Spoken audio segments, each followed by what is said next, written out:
women who get pregnant, is there Check any for particular, diabetes. for gestational diabetes, to avoid gestational diabetes, would you actually counsel women, especially when they are getting into reproductive age? Right. Would you actually tell them that beyond 32 years? Beyond 30, definitely.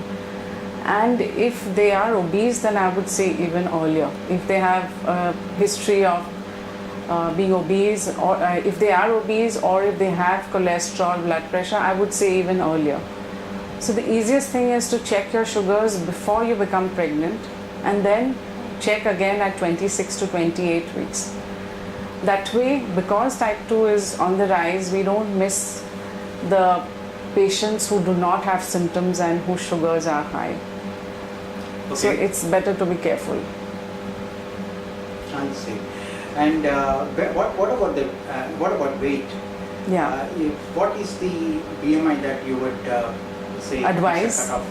Yeah, so if it's more than 27, that is what is a problem. So in Indians, the levels are different than from the West. Yes. So therefore, when it's more than 27, then that's when we have to be careful.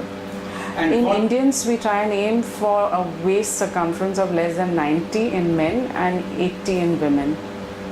That is centimeters. Yeah, centimeters. And what would that be in inches? That will be, no, I'll have to calculate. 32 of them? Okay. And Doctor, yeah. what about family history of diabetes? How much that contributes to gestational diabetes? Gestational diabetes, we don't have studies telling us the exact percentage. In type 1 and type 2 both, of course, there is a higher chance. If one parent has type 2 diabetes, then the chances of their child getting is 15%. Okay. But if both the parents have, then the chances go up to 75%. But Whereas that's type 2. 1. That is type 2. For type 1, if the father has, then the chances are 6%. If the mother has, then the chances are 1%. And if they both have, then the chances are 15%. So definitely family history is important. What about the family history of gestational diabetes? That would play a role. The data is not there to the exact percentage, but definitely play a role. Not just for the gene part of it, but also because families tend to follow the same diet pattern. And it is the insulin resistance that is underlying gestational diabetes. So in pregnancy, the placental hormones are what get responsible for gestational diabetes. They lead to the insulin resistance. The body is unable to cope with it. So if a person has a family history of diabetes, they are more likely to develop gestational diabetes also.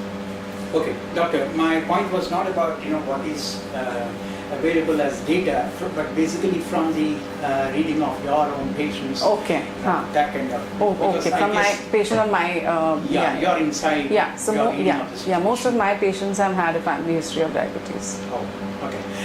Doctor, now one email that we have is asking about measures to avoid gestational diabetes, and this has come from a male member, not a female member.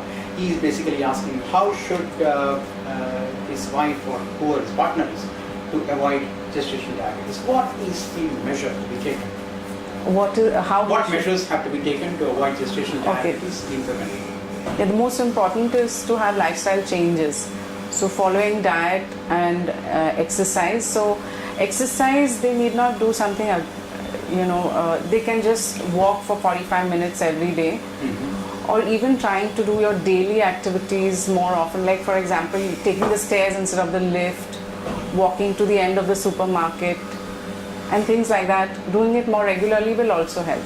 As far as diet is concerned, trying to get a diet where you have more of whole grains, you have at least 5 servings of fruits and vegetables in a day, you're cutting down on oil to less than half liter per person per month, having adequate milk and milk products. These are all factors that cut down the risk of diabetes. So if someone follows these kind of simple measures, that will definitely help them in preventing. Doctor, is there any particular symptom that people have, or other women have, when they are pregnant, which will tell them that they might be a perfect candidate for gestational diabetes? Is there any symptom? what they would present with? Yeah. Is that what you I mean? mean, if a pregnant If a lady, pregnant would lady feel were that to, these symptoms, then she would- should go and check for it. Yes. So the most important would be passing more of urine, excessive urination, excessive thirst. That's Those are the just like two any other main, diabetic. yeah. Okay. Itching, those are the sort of symptoms. Any non-healing wounds or repeated fungal infections, those would indicate. Okay. And in gestational diabetes, what would be the sugar level that usually women have? What we want to aim for is a much tighter control as compared to other diabetics. So when the fasting sugar is more than 95 or the post lunch is less than 120, then we advise insulin to these patients, because higher the sugar is, higher are the chances of problems for the mother and the baby. Doctor, there are also doctors who would suggest that if the glycosylated hemoglobin reports Right. show that it is beyond 6.5, Yeah. then they would actually even suggest, or rather even higher glycosylated hemoglobin, then they would actually suggest that they should not go ahead with the pregnancy at all. Would that happen in your this thing also, in your recommendation? If you see that if a patient has a choice, it was always better to have their blood sugars under control before they conceive, because before they even think of conceiving, at least for 3 months, if they have good control, that is better, because that makes a good healthy environment for the baby. Correct. But what we see in practice is that many times the patients come to us after they have, the sugars have been high and they are pregnant already. Okay. And Then what is the solution that you recommend? so we just, as of now, we have to give them insulin to control the sugars. They have to follow a diet, and we aim for a very tight control so that the problems don't occur. So I have had patients who have gone ahead with the pregnancy and they have had healthy babies, but they have monitored their blood sugars very strictly after that and maintained tight control. And if the blood sugars are not in control, Yeah. what would be the effect on the mother as well as the child? If the patient has diabetes before, like not gestational diabetes occurs later. Correct. If it's before, then the congenital malformations are much more. If the mother has diabetes, then the baby can be large weight, because all the glucose goes across the placenta to the baby and the tissues get more glucose, so the tissues also are much larger. So Right. they have macrosomia. That can lead to problems during delivery. Okay. So that is what can happen. Secondly, there's more glucose, so the baby's insulin secretion is more, and so at the time of delivery, the baby's blood sugars can suddenly drop very low. So that is what can happen. But that So can be those are- controlled, correct? Yeah, they can be controlled. And the baby's size is also large Yes. because of Yeah. sugar. Yeah. And doctor, if a woman delivers a baby at the age of 22 or 24, and the second child is born after 10 years, Right. what are the chances of gestational diabetes coming in for the first baby as well as the second baby?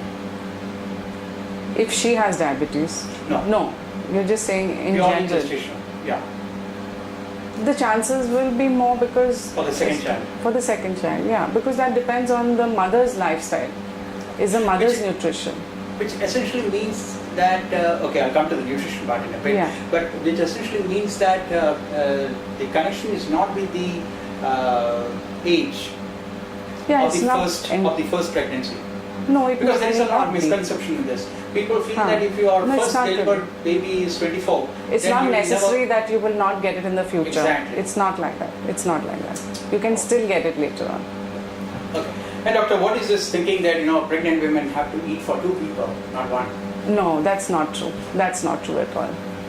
Okay. And how do you counsel them when such women come to your clinic? How I counsel them is, basically the diet has to be individualized, Okay.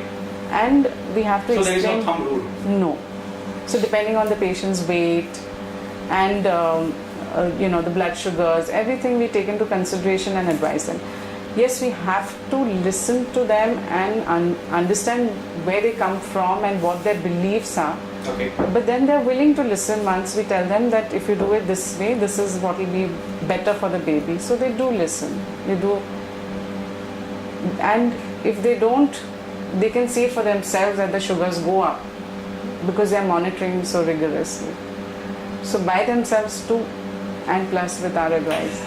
Quickly, doctor, Yeah. if I ask you, if you are visiting a college where there are teenage girls, Right. and you would want to advise them on preventing gestational diabetes in the future life, what would what would be the 3 or 4 things that you would tell them? I would tell them to firstly try and have their home food as much as possible. Okay. When they go out, try and choose those options which have less oil. Try and have stir fries, because today's day and age we tend to go out. Correct. So we have to make the right choices. So if we choose things like stir fries, or we have grilled items, or those that are steamed, baked, broiled, those are better. One has to aim that our weight is kept under control. So that is the second thing. And it's always important that they have some sort of an exercise. It may be walking or it might be dancing. When you're young, you want something that takes your interest. So something like dancing can also burn calories. So if you do something like that, it will definitely help you too.